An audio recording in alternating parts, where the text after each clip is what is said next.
Greetings, friends. In this reflection, I want to explore what it means when God does not answer us. Many of us have grown up with a sense of relating with God or Jesus or the Spirit through prayer, asking God for guidance, seeking clarity in key moments so that we can do what is best and follow God's will for our lives. And this is important in our spiritual development, in bringing us to an attitude of surrender and willingness to let go of our own plans and to be open to participating in a greater plan that God may have for our lives or may want us to be part of.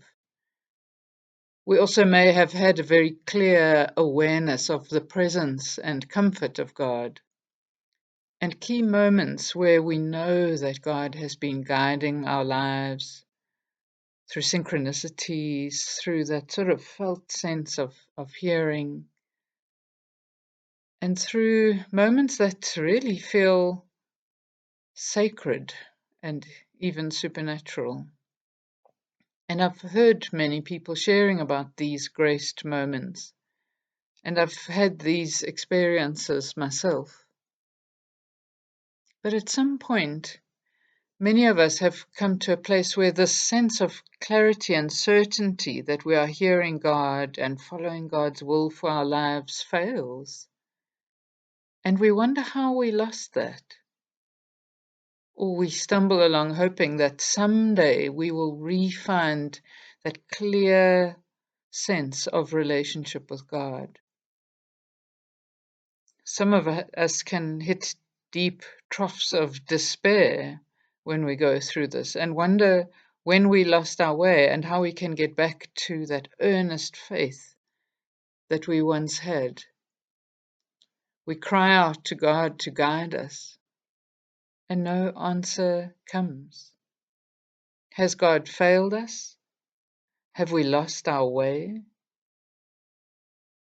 I've had these kinds of experiences of despair and desolation and that sense of lostness many times. And it's always tempting to hanker back to some memory of experiencing God more closely, more clearly, to times when I've had a clear sense of God's guidance and a felt awareness of God's presence. What I've learned in the process is that these times when God does not answer or draw near in that sort of tangible, felt way, these times are always a call to a deeper awareness of God and a truer faith that does not depend on clarity, consolation, or reassurance, but that begins to trust unconditionally in the never absent presence of God. This is such an important deepening process in the spiritual journey. And I find it such a pity that there are not enough people guiding those of us who hit this kind of place to say, stick with it. It's an invitation to go deeper. This loss of all that held meaning, clarity, and the felt sense of God's nearness is not a mistake. We haven't gone down the wrong path.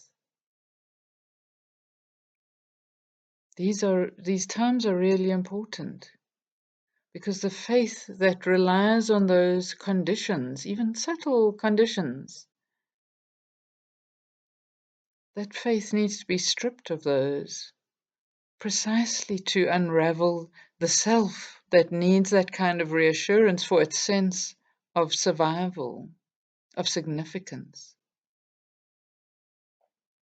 Only when we know who we are, without any need of reassurance of our individual security or importance, can we discover the life that Jesus described when he said, "For whoever wants to save their life will lose it, But whoever loses their life for me will find it.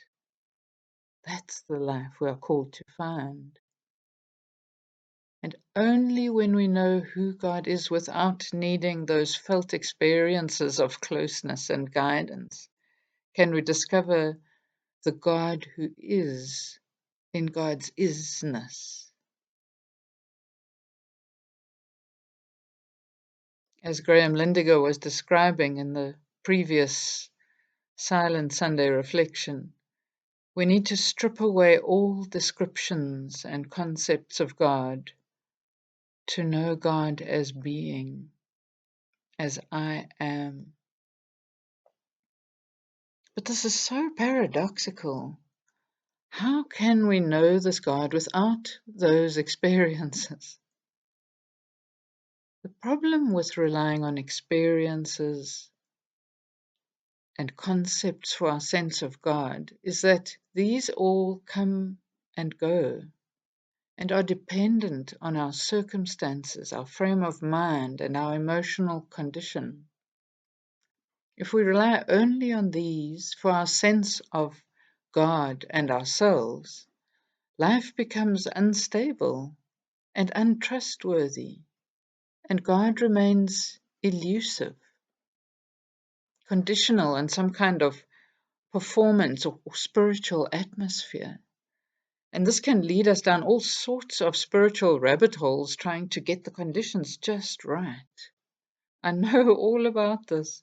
I have tried, believe me, many, many times to create those perfect conditions so I can feel that sacredness again, that sense of connection and closeness. But that gives us a false sense of what God's presence means. How can the eternal, immortal, infinitely loving God be limited by any conditions? How can the wholeness of God be divided up into there and not there? We have limited our awareness of God by relying so much on our limited experiences, on our dividing minds and our turbulent emotions. And this does not mean to say that we can neglect the need to create conditions conducive to prayer, conducive to surrender and becoming aware of God. Of course, we need to clear the clutter and express our intention through the use of sacred symbols, practices, and postures. But we cannot manipulate or demand a sacred encounter. And we cannot experience more of God's presence because God is already present fully as I am in the isness of this moment.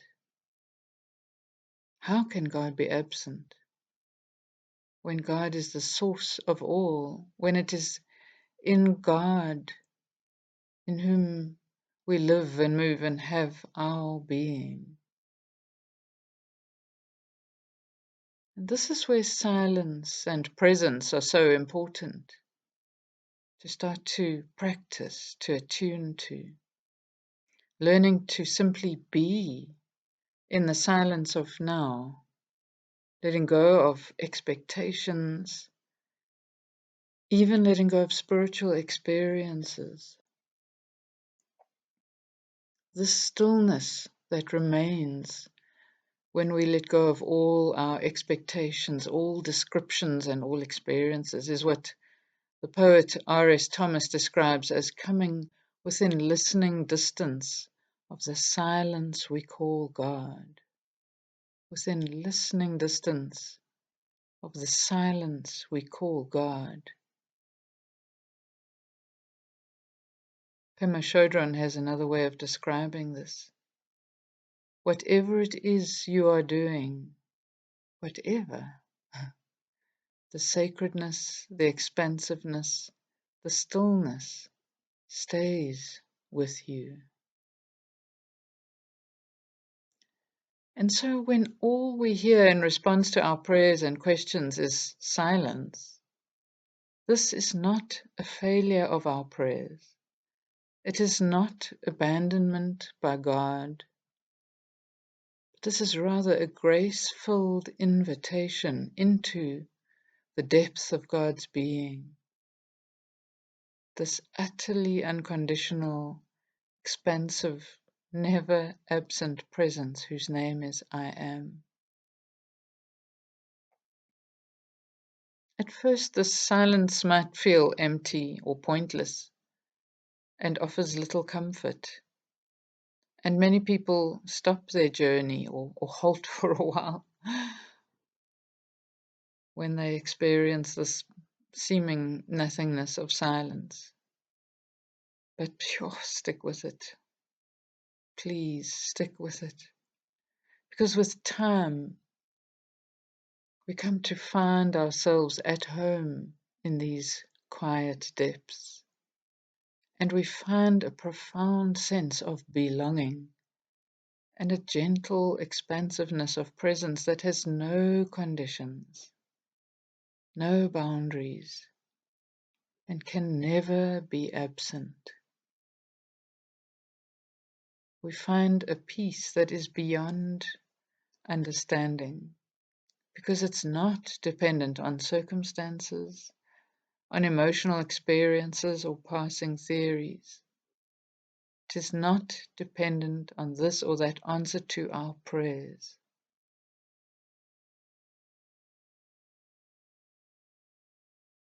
And again, I come back to this quote by the Indian sage Ramana Maharshi: "Let what comes come, let what goes go, find out what remains." So succinct. Now our prayer becomes a finding out of what remains. Or as Brian Dirksen describes in his beautiful song Ever So Gently, there's a line there: the whisper of love that remains. Our prayer deepens to become a quiet knowing and belonging, where we can say with assurance, I am because you are. As simple as that, I am because you are. And we deepen into that. And we can know in our heart of hearts the deep truth that Jesus said in Matthew 28, verse 20, surely I am with you always, to the very end of the age. Not coming or going, but I am with you always. I want to end with reading a beautiful prayer by Saint Teresa of Avila. Let nothing disturb you. Let nothing frighten you. All things are passing away. God never changes. Patience obtains all things. Whoever has God lacks nothing. God alone suffices.